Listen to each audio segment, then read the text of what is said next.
You go from running a sub 7 minute pace for 100 miles to barely being able to walk. So such a juxtaposition. But I recall finishing the race, and then for 12 hours, I felt like I was on my deathbed. As these races are going to progress and become more competitive, you're just gonna have to piss your pants, and that's the reality of it. Yeah.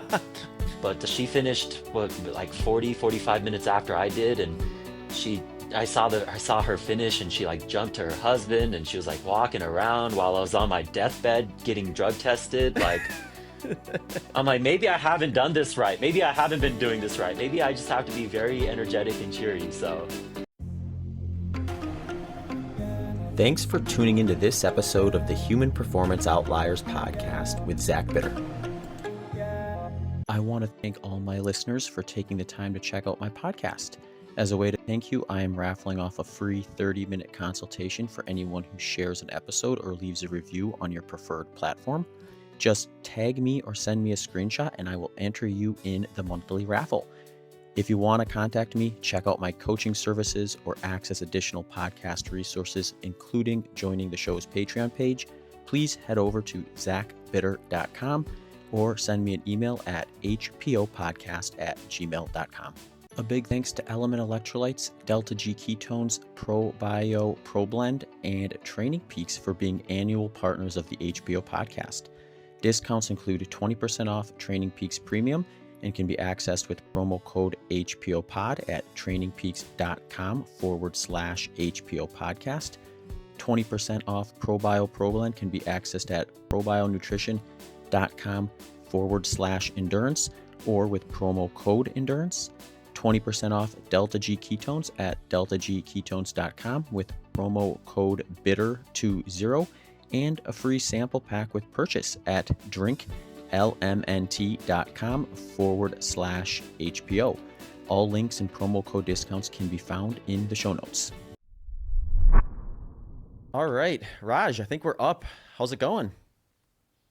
awesome, doing well. I know we missed this piece, but I was talking to you about how I went for a 4 mile run yesterday and essentially died Yeah, 1 week after my 100 mile race. So it is funny how when you have a performance like you just had at the USATF 100-mile championships that you get on the starting line and you're super fit and able, and mm, then within the matter of, in your case, a little less than 12 hours, you're barely movable, and that maybe lasts a week or beyond. yeah, It's like your seriously, superpowers I just get removed. you go from running a sub 7 minute pace for 100 miles to barely being able to walk. So such a juxtaposition. But I recall finishing the race, and then for 12 hours, I felt like I was on my deathbed. I couldn't eat anything properly. I had a couple Ritz crackers and was trying to restore the electrolyte balance in my system. I was on the struggle bus to say the least, but I'm sure you know all about that. Yeah, yeah, and I think they all have their own little unique experience. I think I actually remember the first time I met you when we were both doing this race back, and I think it was 2022, and they had delayed it to like late April, I think, because of the Hmm. pandemic side of things. And I think it was like in the mid 90s that day. And Yeah. I didn't notice it during the race, thankfully, but I think I got like some sort of like heat related illness after that race because Mm. I actually had to keep my hotel an extra night because I could barely move. I was just like Oh, puking wow. and sleeping for like basically 2 days after that race. And yeah, some of them have a little bit of a longer tail at the end in terms of getting back to normal. That's for sure. Yeah, I recall you finishing your race, and then the following day, you sent me a DM just like being like, hey, chin up. You're gonna do well. I know you DNF'd, but I believe you invited me and Patrick like just out and you're just gonna go walk around. And I ran 40 miles, and I'm like, what the hell? They're normal. They're able-bodied right now. They did the full race. And actually it happened in 2021. So this was April of 21. And it Okay, hit that's what, right. early Yeah, yeah. 90s. So anytime I've ran this, I guess this is my third finish. And they keep saying I have the course record, but in the back of my head, I'm like, damn, if Zach ran this in February, like he definitely would have gone sub 12. So to say the least, I'm very confident in that because it was so hot. And even at that time, I feel like we were still ultra running's evolved so much, even the past like 5 or so years. Like looking back and seeing how people try to adapt to the conditions for something like javelina, right? Like I felt like we, like as a collective of the lead athletes that were there, me, you, Camille, Pat, Stephanie Flippin, I might mispronounce her last name, but all of us we were just trying to figure things out on a whim. Not to say that we didn't have ice bandanas, things of that nature, but I don't think all of us like adequately did what we needed to do to like maintain cooling for that day. I don't know if you agree with that statement or not. Absolutely.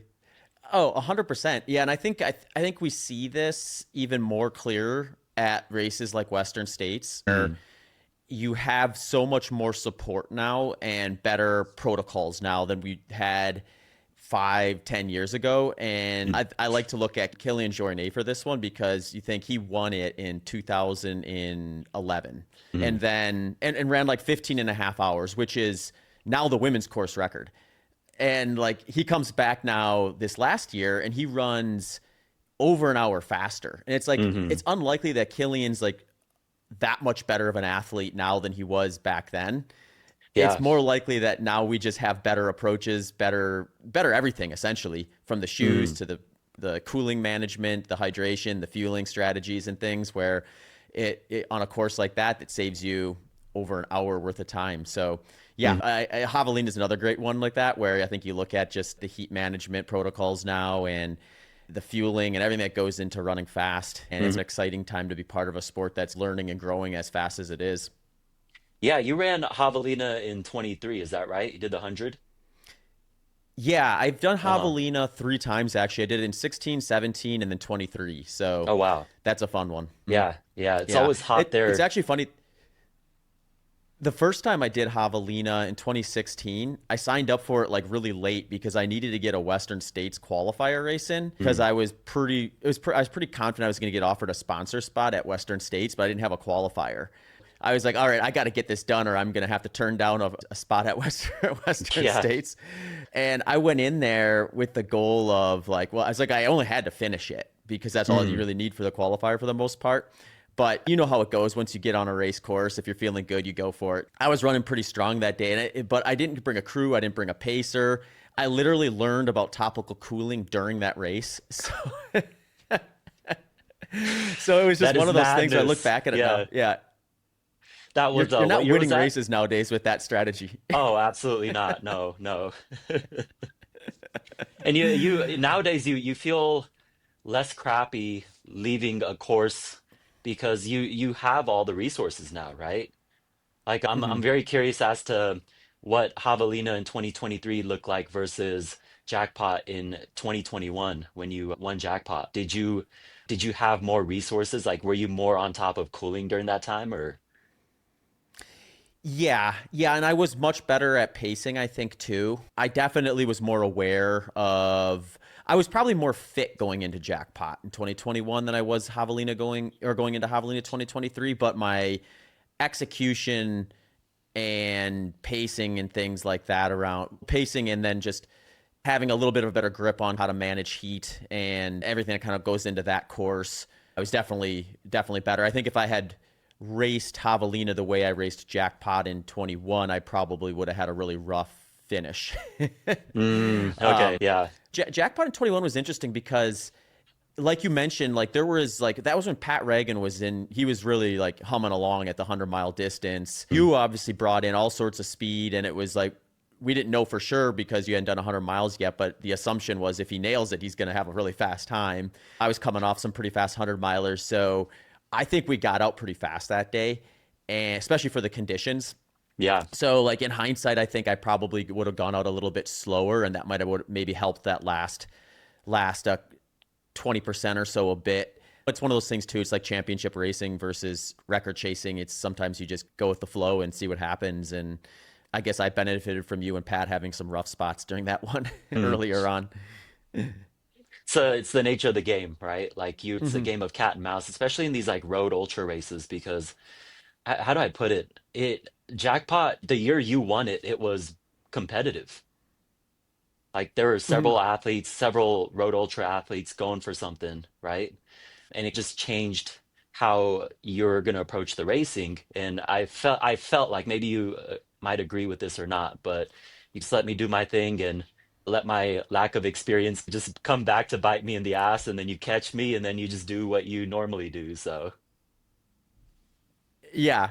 Yeah. Well, I think if I remember right, I think when you went out, I could tell like if I go with him, I'm going to blow up versus thinking like if I keep doing like I felt like I was already probably being a little more aggressive, a little more at least on the aggressive side. So at mm, that point, I was like, well, either he blows up and I catch him, or at least slows down and I catch him, and and then I win, or he puts up such an impressive performance that no matter what I would have done, I wasn't going to catch him, and then no, all I could have done is really caused myself to blow up on top of you having an amazing performance.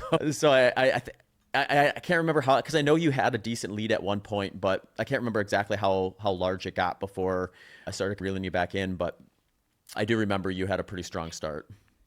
I do recall it very vividly. Like I wasn't going scorching fast, but I was going maybe 7:05s, which for that day might have been a little hot, but it wasn't crazy by any stretch of the imagination. And then you and Pat were running together, from what I recall, for at least like the first 10 to 15 miles. And I want to say you two were doing maybe 7:30-ish is like minutes. But for me, my challenge was just lack of knowledge in regards to fueling, in regards to hydration. I recall Jake Jackson, his wife, who Yeah. sells cooling, what do you call them? Cooling bandanas, right? Like ice bandanas. Yeah. They saw me just run without an ice bandana, and his wife offered my mom, who was crewing me at the time, an ice bandana. And she was just like scurrying to get ice for me, and she was like, "Put this on," and I'm like, "What the hell? I'm a race with a bandana full of ice now? Like I've never done this." But I felt like it was more so just not understanding just the other variables outside of the actual running itself. Because I feel like Hmm. as these distances grow longer, it's not so much about like your speed or natural talent, things of that nature. It's just, hey, is your body able to sustain 100-mile ultra marathon? Like you have Hmm. to have the components of things just outside of running, from strength training, nutrition, and also just fueling and cooling strategies, right? Like things that matter in marathons, but not to the greatest extent. That could like make or break your Hmm. day essentially. Yeah, the way I always look at it is like I think the efficiency variable is important for runnable 100 milers, where it's like, yeah, if someone has like a really developed and top tier like VO2 max and lactate threshold paces and things like that, that's going to be an advantage for them. But that variable itself is amongst a bunch of other variables that are relatively unique that it can't necessarily do it all for you. So Yeah, yeah. if you mismanage something else, all of a sudden you can have that whole advantage rendered obsolete really quickly, whether that be weather, hydration, fueling, any of that sort Hmm. of stuff. So it gets interesting and stuff like that. And I think the thing that was the most impressive to me about your kind of trajectory through what I would call like very runnable 100 milers. The Mm. trails we have runnable 100 milers too, but like of course like Jackpot or like getting on a track like I've done in the past, and you're really looking for a pretty fast time in an environment like that, and you're giving up all the luxury of having variance on the course in order to try to run a little bit faster. And a lot of times when I see people come into that for the first time, if they have an experience like you did, it's really easy to get deterred and just decide, hey, this isn't for me. There's so Uh-huh. many other options in the sport. I'm just going to go this direction instead. Whereas you took that experience, you're like, no, I'm going to refine that. Hmm. And it couldn't be a more beautiful of a story of you just sort of like coming back year after year and getting a little bit better each time. Hmm. And then now we're sitting here a week out from you running an 11:38, incredibly fast 100-mile time, PR, and a course record. So I Hmm. just think I love that. I love that you had the patience and the kind of determination not to just let the monotony and the availability of other options to distract you from thinking like, hey, I can do this well, and it didn't go well for me the first time, but I can do this. And now you've got a great trajectory. I appreciate that. I made it a thing, I believe, when I dropped out. I think I dropped out at the 100K mark of our race, the race that you won. And I made it a thing to just stay and just watch what you were doing with your wife, just crewing you and helping you out. And it seemed like obviously it wasn't like a course record type day for anyone, but you were just holding on for dear life. And you're also just acknowledging me and other people at Jackpot, like, thank you, just like very small, like words to like appreciate the crowd out there during that time. But just seeing how you handled not only the course, but just how engaged you were and how calculated you were. And to watch you finish at the time, I believe Ken Rubelli, I might be mispronouncing his name, when he was the race director of Jackpot. I was like watching alongside him as you finished, and I just kept that in my mind, like just to see from start to finish how you handle things and just like the level of sportsmanship you had. So it was all very encouraging, and it didn't deter me from coming back. I just had to take some time and figure out some variables that I wanted to tweak. But then on top of that, things have evolved so much. Like we're in the age of information. Like you're one of the Hmm. few very elite athletes who have your Strava open, who share your training on Instagram. Like you post how many miles you ran this week, things of that nature, and listening to podcasts. Like for me personally, I'm self-coached, so I don't have somebody that I like report to, and I just try to figure stuff out Hmm. on my own. Like I use things that work for me, and then I discard things that might not necessarily benefit me. So, like I'm not sure if I'm the first one to admit it, but I Strava stock all the athletes that have Strava out there, right? Like, why wouldn't I? That's data, that's Right. information. Hmm. That's probably the reason why athletes hide Strava. I personally don't, because I feel like I'm a small part of this evolutionary process where I feel like when you and I are done, I'm very confident that there are going to be several athletes that are going to run sub 11-hour 100 milers. And whether or not that's going to be me, I don't know. But to be a part of that little evolutionary change, like I'm very happy and grateful to be a part of that thing. I felt like you did it on such Hmm. a bigger platform because you ran the world record on 2 occasions, and then you just showed everyone like, hey, I don't come from like a track background or like a crazy marathon background. However, I have knowledge that y'all don't have just yet. And here I am for this evolutionary process. Like you moved the chains much further than most ultra athletes, but you're also somebody who's like, you know what? There are probably going to be several athletes that are going to run faster than I am. I'm totally fine with that. I am here to share my information and to help move the sport. So I think that's really cool. It is no secret if you listen to this podcast that I am a big fan of perceived effort when it comes to guiding your training efforts. This can be a learning process, though, and can be supported with lots of post-workout tools. Training Peaks is one of the best tools for monitoring your training progress and my go-to tool when coaching individuals and with my own training assessments. At Training Peaks, you can get deep into the data, assess training load, recovery, and easily monitor progress across all training intensities. It is the perfect example of a program that takes much of the guesswork out of your training and coaching experience by making sure you have multiple data points pointing in the right direction to inform your training inputs. You can get 20% off a premium subscription with promo code HPOPOD by heading to trainingpeaks.com/HPO podcast. Details and links can be found in the show notes. Yeah, no, you knocked it out of the park with that answer. I think it was like, I think I was talking to Rachel Entrican about this, where because like she and like Killian Korth are both in this world where these like 200-mile multi-day events Mm. are doing this. We're still learning a lot by what they're doing as much as we are just having like these rock solid protocols.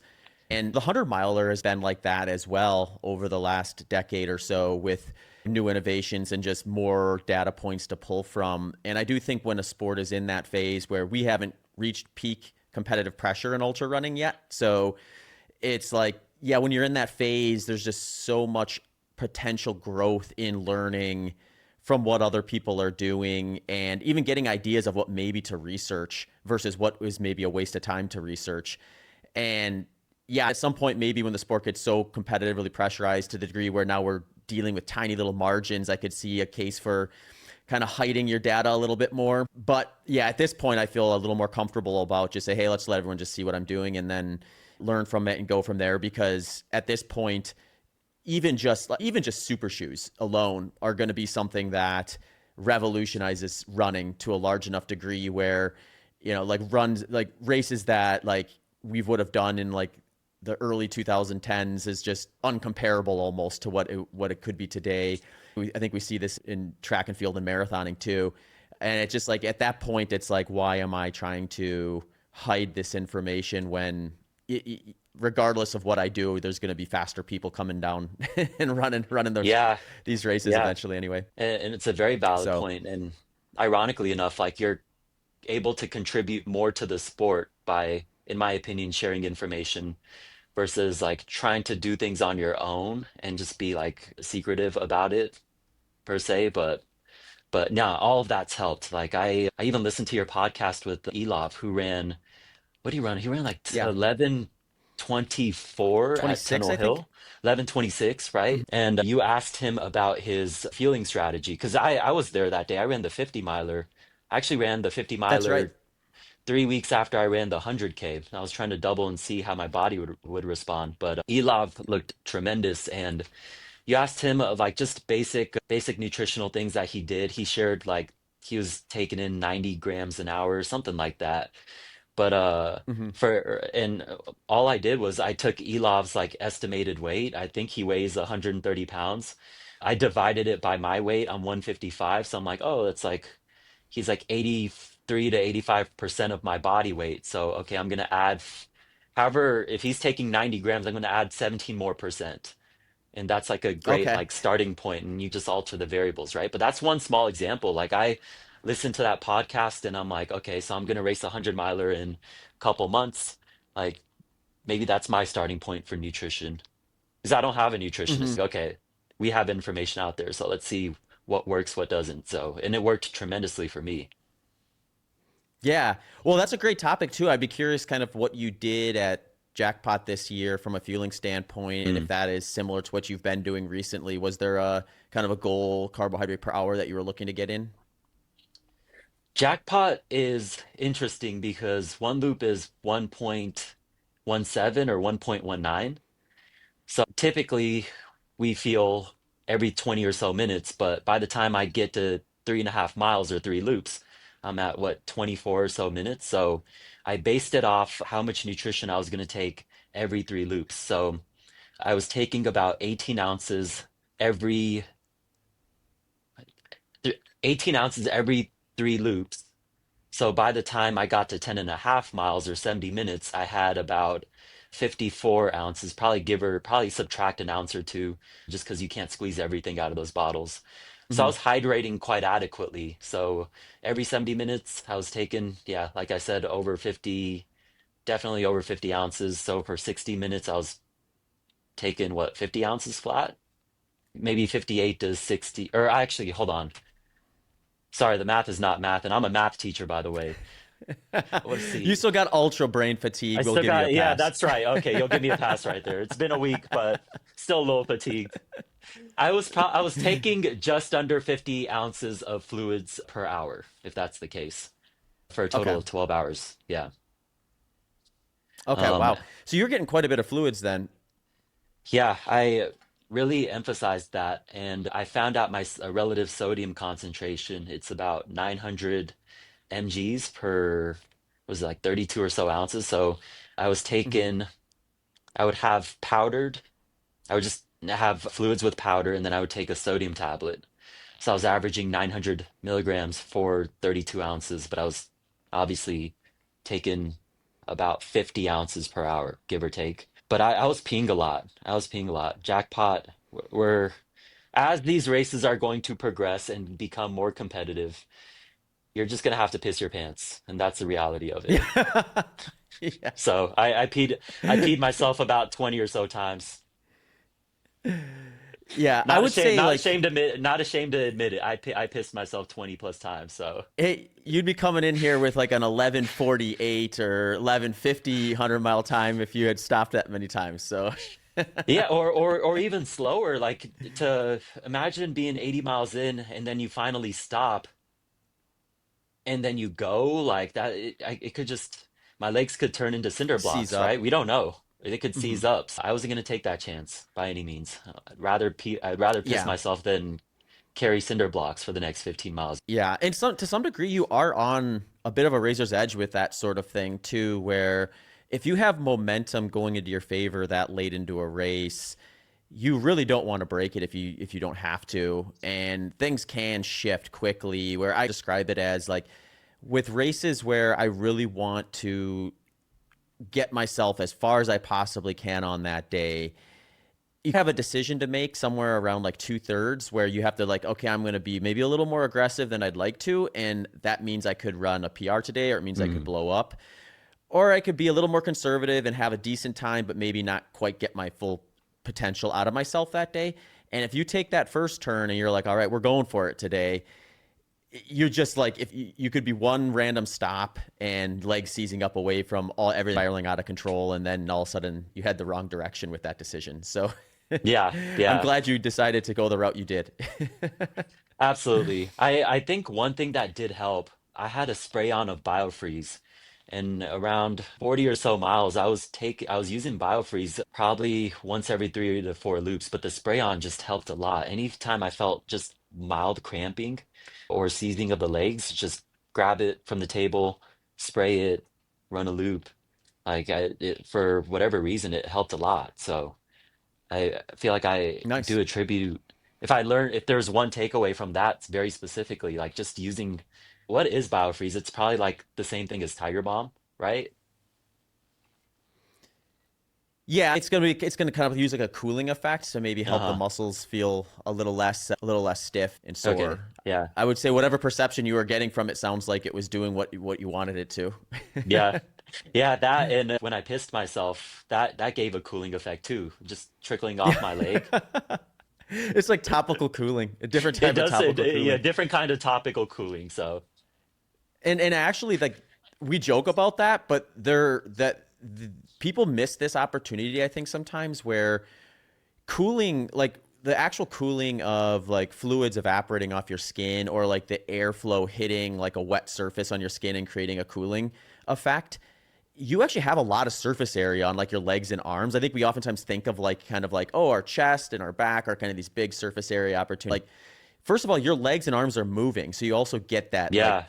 quicker airflow to it too. So it's like, this is probably not an inconsequential exposure point to you. You're definitely being resourceful. We'll put it that way. Yeah, absolutely. And I can't even when you ran those two world records, like, did you have to use the bathroom at all, or were you just running for those like 11 hours and change?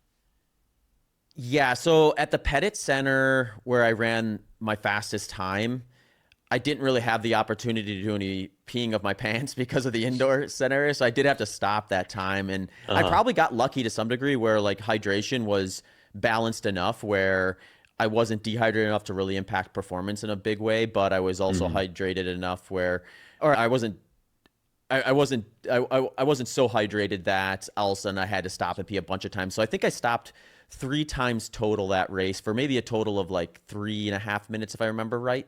Oh wow. Yeah. So there was some loss of time there, but not a tremendous amount. This was in 2019. Yeah.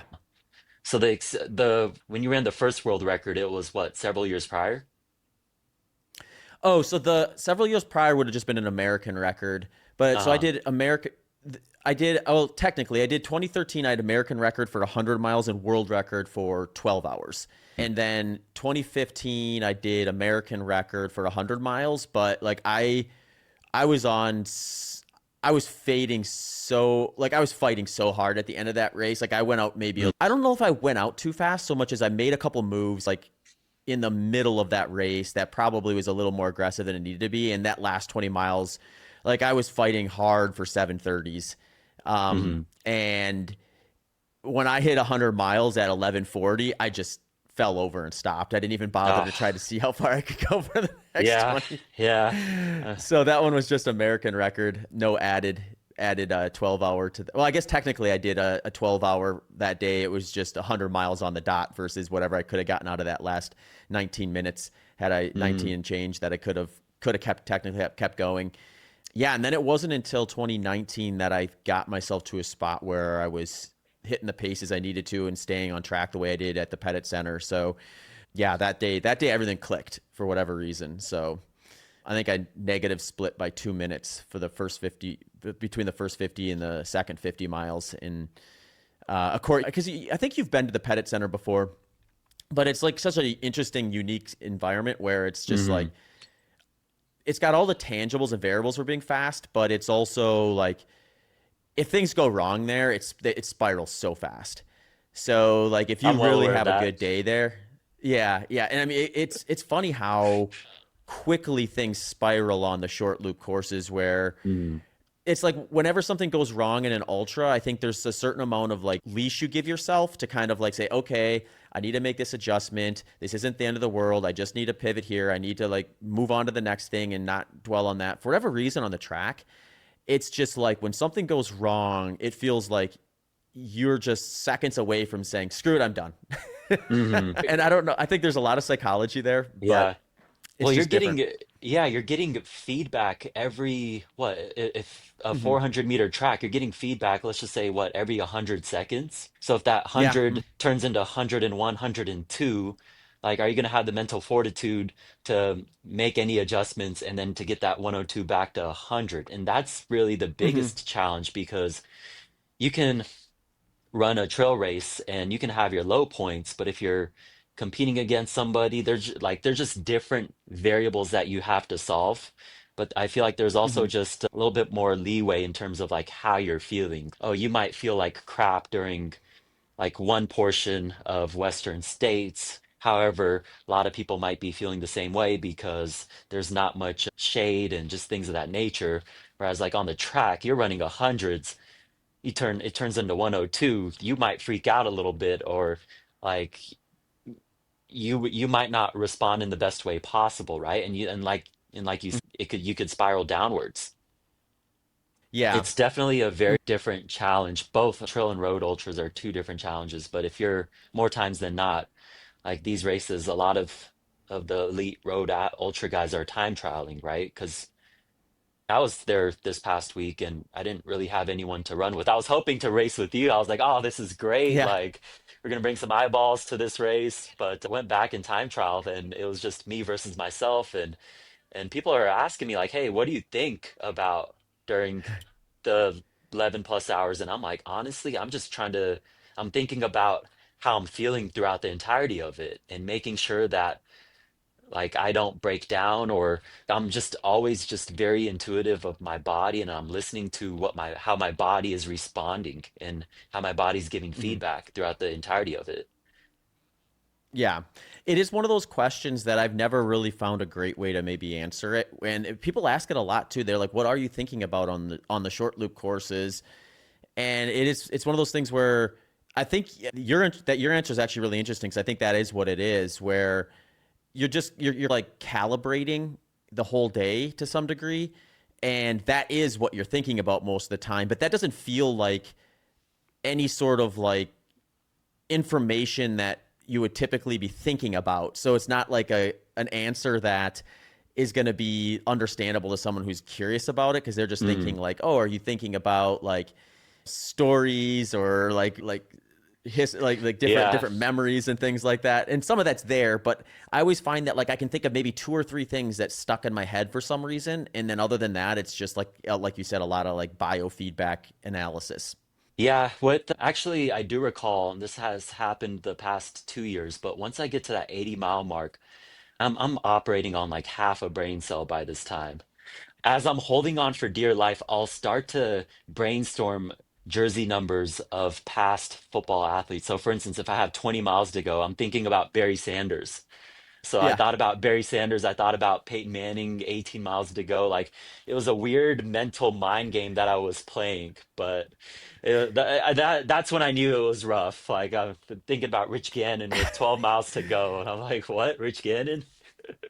You've gone to a different sport for inspiration. You're getting to the end. That I was literally I think I missed 19, but I spent that time brainstorming like who any athlete that's worn number 19, and by the time I thought of something, that mile went away, went came and gone. It was So gone. yeah, I was calculated from miles 1 through 80, and then the last 20 miles I was holding on for dear life, playing mental That's gymnastics. funny.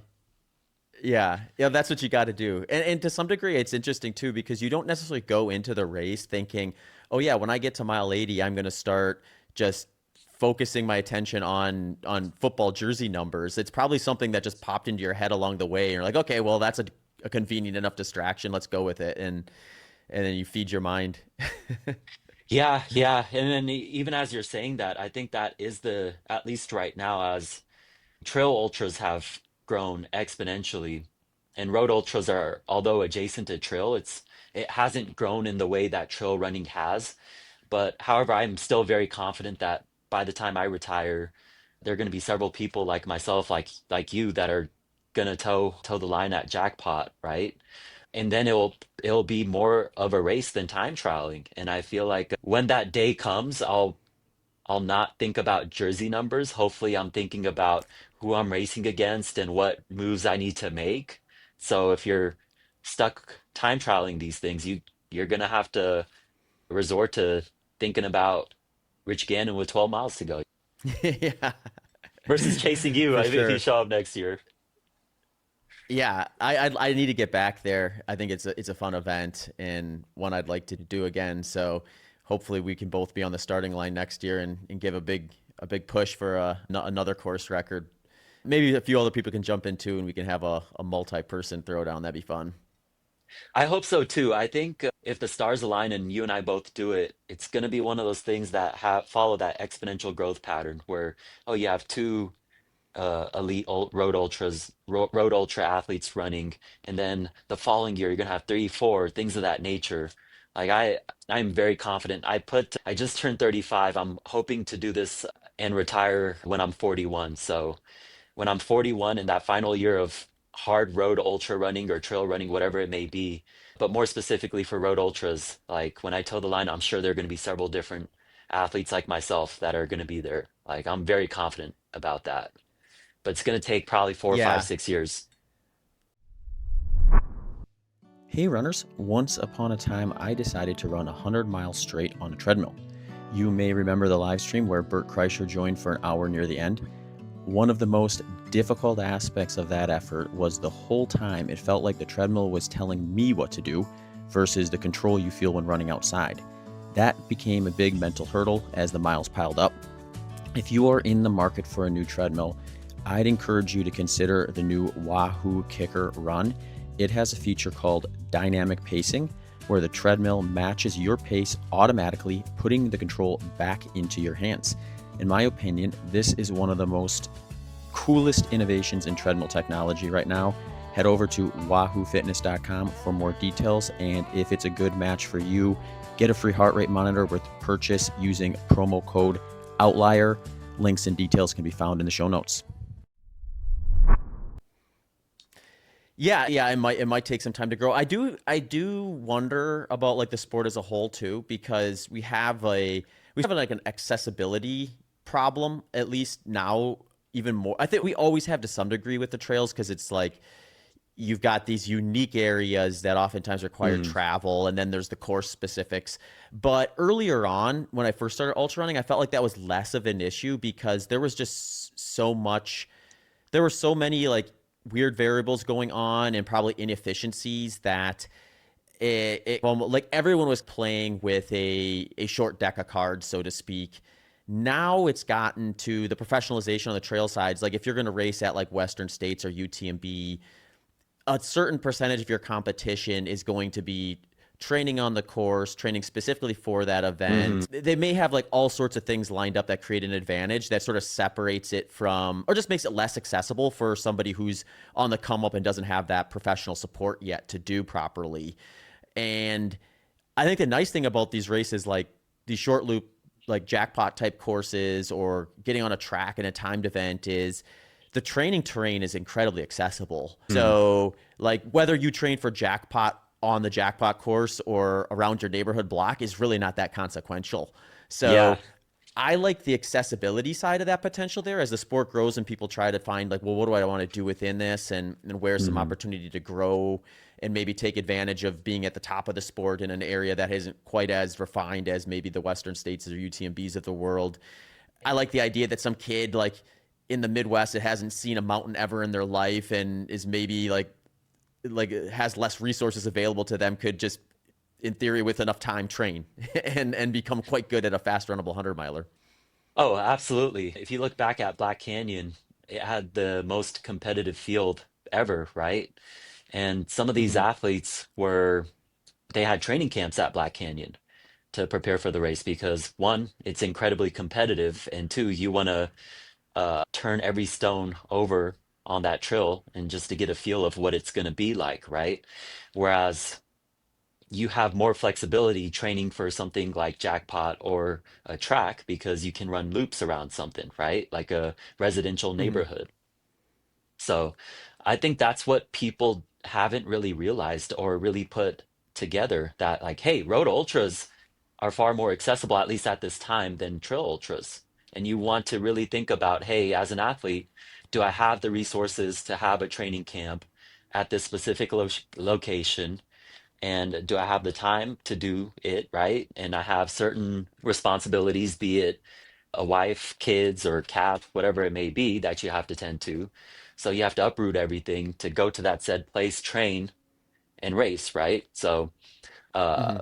that is one thing, as you just said, like that I knew but didn't really like realize to the greatest extent. I'm like, wow, road ultras are incredibly accessible. Yeah.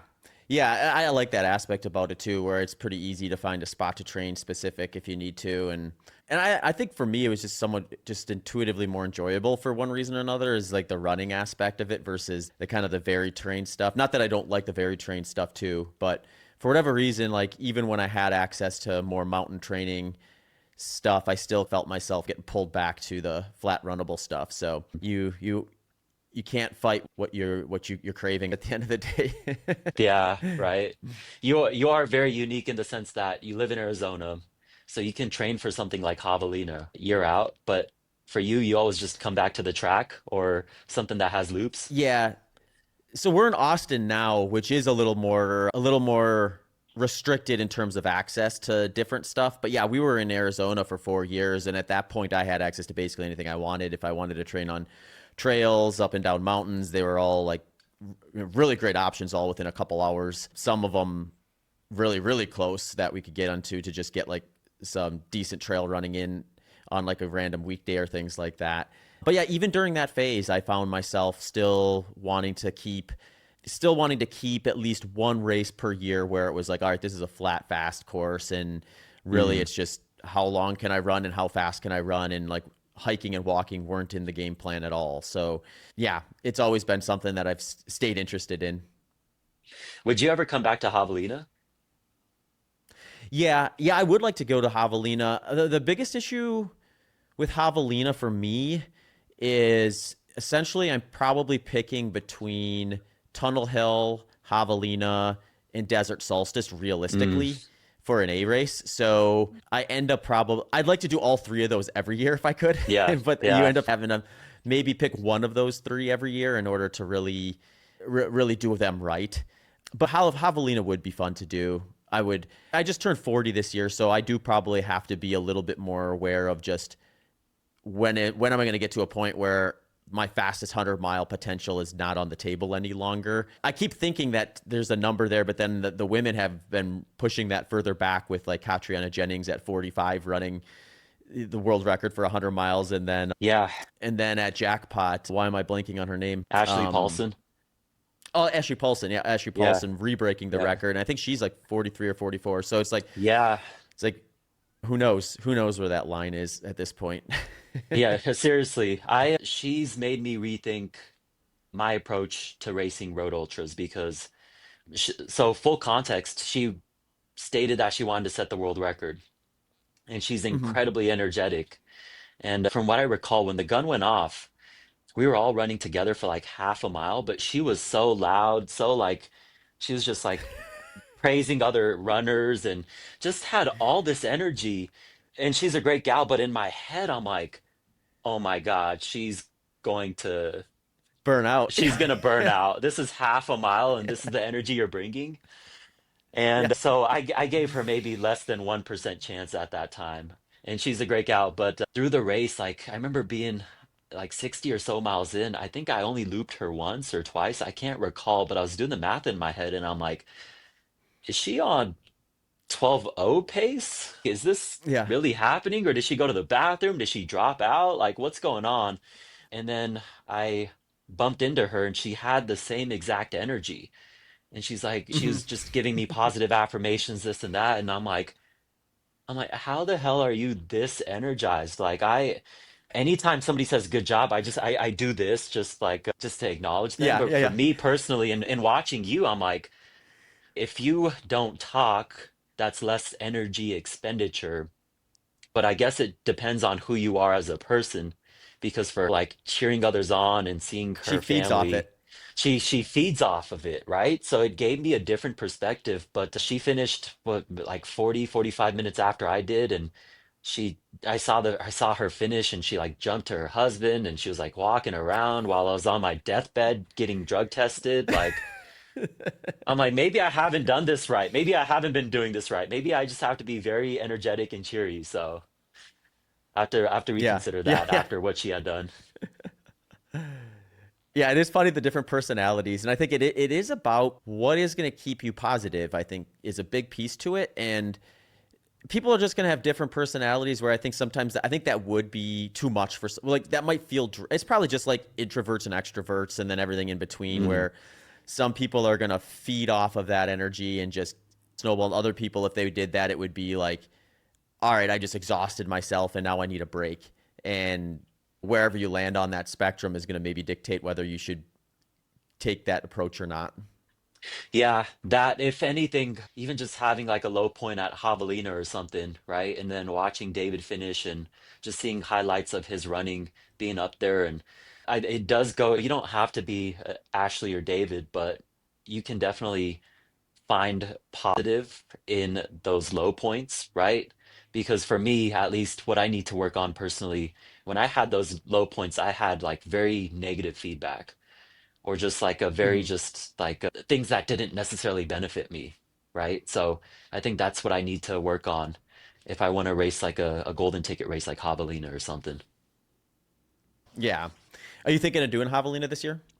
Yeah, absolutely. I People have seen me time trial jackpot on several occasions, and I don't think people want to watch me do that. But to go for a golden ticket race and to compete against like some of the best runners out there is a different challenge. And I need these challenges in order to grow. I did Javelina 2 years ago and I finished fourth. And at the time I was confident in my training, I was confident in myself, and I'm like, okay, I'm gonna win this race. But I came up short and I lost to phenomenal runners looking back. I lost to David Roach, Jeff Magavero, Mm-hmm. who's top 10 at Western States, Dan Green won Cocodona, right? To finish behind those guys. Like, I should be proud of that, but that's also not my ceiling because there's a lot of information that I don't know just yet, right? Like, I'm my own nutritionist. I'm, for the most part, my own strength training coach. I did work with Sammy out at Golden Endurance to help me with my knee issue. But aside from that, like, I'm trying to figure stuff out on my own. And I'm considering finding or looking for a trail coach who can just guide me on the nuances of trail so I can bring a more refined version of myself, because this sport's evolved so much, and like all these pro athletes have coaches and are just doing all these little things that go beyond running. So want to attempt Mm-hmm. javelina, and I want to go for the win. That would be great, but I have a good base, right? We have a good base. We're sub 12 hour 100-mile runners, and that's not the issue. We just got to Yeah. fine tune the other variables and get that right. So if that's my starting point, great. I'd much rather try to explore how I can feel adequately or what strength training I need to do versus like, okay, how can I run faster? Because I Mm-hmm. feel like that ceiling's Yeah. like almost there. Yeah, yeah, you may not benefit a tremendous amount getting faster at this point, and it might just be like, how do I get more specific with the demands of the event you're doing? I think that's a great way to look at it, especially for someone with your background where you've run some fast marathons and stuff too, right? Like you're, if I remember right, I think you're like a two teen, something in the two teens, right, for a Yeah, marathon? yeah, yeah. I've ran 216. I've made it to USA Outdoors in the 10K. Granted, it was on a down year, but I ran 29 flat and I was able to just squeeze in. Wow. So Mhm. it is really interesting to compete against like Lopez Lemong and then run these like ultra Yeah, races. yeah, absolutely. Yeah, that's incredible. And you ran a 216 prior to Super Shoes too, right? Mhm. That was you would have been so who knows how fast you are in some of the premium foams nowadays where maybe you do like a 214 back with something like that. So that's incredible. Like yeah, I don't think speed is going to be the thing that moves you further along. It's probably more execution and race specific stuff that likely pushes you to another level. Yeah, but there's nothing wrong with having a more efficient running economy, like to do fast True. stuff. And I think You don't want to lose it. Yeah, you don't want to lose you, it. you definitely don't want to lose it. And from what I recall, I remember because I listened to your podcast with Joe Rogan, and he was under the impression that like longer the distance, the harder the training is. And you're like, honestly, training for a marathon or a 10K is a lot harder than training for 100 miles. And in my opinion, a marathon block or a 10K block when you have to grind out K repeats or 2 mile repeats when you're just Oh, at VO2 max, that is yeah. more exhausting than clicking off 640s for 20 miles and calling it a day, in my opinion. I don't know if you Yeah. still feel the same. Uh-huh. Yeah, no, I think some of it is enjoyment factor too, where when I was running in college, it was like when I thought about what workouts I looked forward to, it was the long run. That was the one I looked Hmm. forward to. The other ones, it was like, okay, these are means to ends. These are type 2 fun. These are like, I'm not going to love this doing it. I'm going to be happy about it if accomplished after I finish it, like we get with a lot of those hard things. But generally speaking, the one I was looking forward to is the long run. So I do think it's like, there are probably people that would rather that hate the long run and they would just love to do repeats Yeah. and they maybe aren't optimal for an ultra marathon and would be better off training for like 10Ks and half marathons and things like that. But yeah, I think you're right. I think generally speaking, there's if you find yourself running 100-mile races as frequently as we do, we probably do appreciate the enjoyment factor of the long run maybe a little bit more than average, and maybe a little bit less so with the interval stuff. Yeah, absolutely. Interval training is intense, more specifically for like a 10K, right? Where you have to be calculated and you have to hit these splits. Whereas, like, if you run a loop and you're like 2 seconds off, you run 642 versus 640, it's not the end of the world. You're chilling. You have music Right. on Yeah, yeah, yeah. more times than not. But I'm curious, do you feel like you have a PR in the mile in you? Do you feel like if you were to just put 12 weeks into a training block to do these like track specific things and then to run an all out mile, do you feel like you can PR in the mile? Yeah, I probably because I haven't done one since high school. Oh, wow. Yeah. Yeah, I think I ran I probably actually have I might have some faster mile splits in training that I just Uh-huh. haven't accounted for because I ran a 440 mile in high school and I haven't ran it since. So I'm pretty certain I could get under that, but I guess maybe the other way to look at it would be like, had I given the mile more attention in like my early 20s, mid 20s, what would I have gotten to? And then would I be able to get back to that? And that answer might be no, because I might just be getting to the point where like my fastest mile days are behind me at 40. So how This about is you? this, You this you is got a very mile PR in your future? well, this is ironic because you're one of the fastest road ultra guys of all time, but the irony lies in the fact that you haven't time trialed a mile in over 20 years. I think that's Yeah. mind blowing, right? I feel like every standard Yeah. runner, like at least a casual runner, goes on the track and tries to time trial something like a mile to 5K. So you'll definitely Yeah. PR, and I think you should do that because then the narrative It'd is, be fun. hey, I PR'd in the mile in my 40s. I'm Zach Bitter. That's I true. That PR'd would in go the mile in viral, my I bet. 40s. Yeah, yeah. Make a good YouTube video. I think In that Austin, there's no shortage of influencers who'd probably help me record that. yeah, So right. Get somebody on an e-bike and record you run that mile. But dude, that's I think funny. you should do a sweepstakes where you have people guess your mile PR and then you train for it. And then whoever's the closest, And like, train for it. It would be interesting just to block off like 12 weeks and say, okay, I'm just gonna immerse myself in mile training and see what comes of it. It would be fun. And I think You're the putting bad enjoyment, ideas in my mind, Raj. look, I think if you train for the mile and PR, I think it's like the perfect segue into like the 100 mile or 100 mile training because you've done something so intense and so precise and you've taken a break from it. And now you go back into training for a 100 mile race with a very, what I would assume to be more efficient running economy, right? Yeah. Yeah, I could probably roll that into some long intervals and then some ultra specific long runs and then be pretty ready to go at that. I think there's probably some truth to that for sure. So food for thought. I've taken a lot of information off your Strava and your podcasts. So maybe if I have anything to contribute for this for your athletic endeavors, like try to time trial the mile. Well, I'm sure if nothing else, people who listen to this, I'll get a few messages saying, "Hey, we heard that episode. You should totally do this." Fingers crossed. Yeah.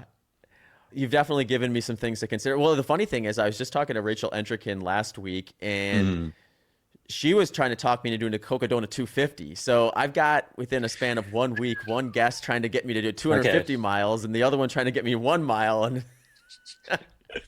You're gonna be like, hey guys, I had a guest try to get me to run a mile fast, another guest who tried to get me to run 250. I'm just gonna meet you in the middle and I'm gonna train for another 100 miler. yeah, that's what will ultimately happen. Yeah, you gave me a really good out for that. Awesome. Zach, one thing to Uh, note, I started with 70% battery life. Now I'm at 10%. oh, okay. Do you need to get going pretty quick here? I'm trying to brainstorm if there's a way that I can get maybe plug my phone. It's an iPhone 12. I should have known better, but I was like, you know what? This is like a good hour. I'm sure it'll last. And there's like 30%. But yeah, we're at 9%. If I have like a good solid 3 minutes in me, does that work for you? Yeah, we can wrap things up too. I think Okay. I think we've covered some cool stuff. So yeah, we can wrap stuff up. And maybe I'll ask you this before we let you go: is you said Javelina? Are you gonna do any Mhm. racing between now and then? I'm gonna run Desert Rats. It's a trail race out in northern Nice. Colorado. I did it 2 years ago. I actually took a break from trail running because I developed chronic tendonitis in my knee, and I just didn't know how to Oh, attack it. Did all the research that I could have done, but I really just needed a physical therapist. But I'm relatively healthy. I want to get some good trail running. In the end, I want to be a Elov says it best, roads, trails, whatever, right? Like I want to show that I have a very vast skill set where I can like time trial 100 milers around a loop, but I can also run California carpet and run trails fast too. So I want to be that, I guess our version of a hybrid athlete, be a road trail guy. So that's my goal. But I feel very cool. every year I want to run one road ultra because I feel like that's where I move the needle the most and where we can gain momentum and get more athletes to do it, right? So it would be like a race like Jackpot. In a perfect world, I would love to get a golden ticket at Javelina, run Jackpot with you in February, and then do Western States, right? I would love to see you do Western Yeah. States. That'd be great to So see you get to do that one. yeah, that would be awesome. Awesome. So that's the goal. Very cool. Before I let you go, Raj, where can people find you? Social media, website, anything like that? Social media, Instagram, Lightning Raj, and that's about it. You can also shoot me an Awesome. email, Well, rajpaul.panu@gmail.com. So more responsive there. there you go. Awesome. Well, thank you so much for taking some time out of your weekend, Raj. It's been awesome to chat and catch up, and I'm super inspired with your trajectory through the runnable 100-mile stuff. I love the way that you've stuck with it, and I was so stoked to see you cross that finish line in 11:38 last weekend. Thank you so much, Zach. Thanks for having me on, and I'm honored. So Right on. Take care, Raj. right on. Cheers, brother. Take care. A big thanks to Element Electrolytes, Delta G Ketones, ProBio ProBlend, and Training Peaks for being annual partners of the HPO podcast. Discounts include 20% off Training Peaks Premium and can be accessed with promo code HPOPod at trainingpeaks.com/HPO podcast. 20% off ProBio Provolend can be accessed at probionutrition.com/endurance or with promo code endurance. 20% off Delta G ketones at deltagketones.com with promo code BITTER20 and a free sample pack with purchase at drinklmnt.com/HPO. All links and promo code discounts can be found in the show notes.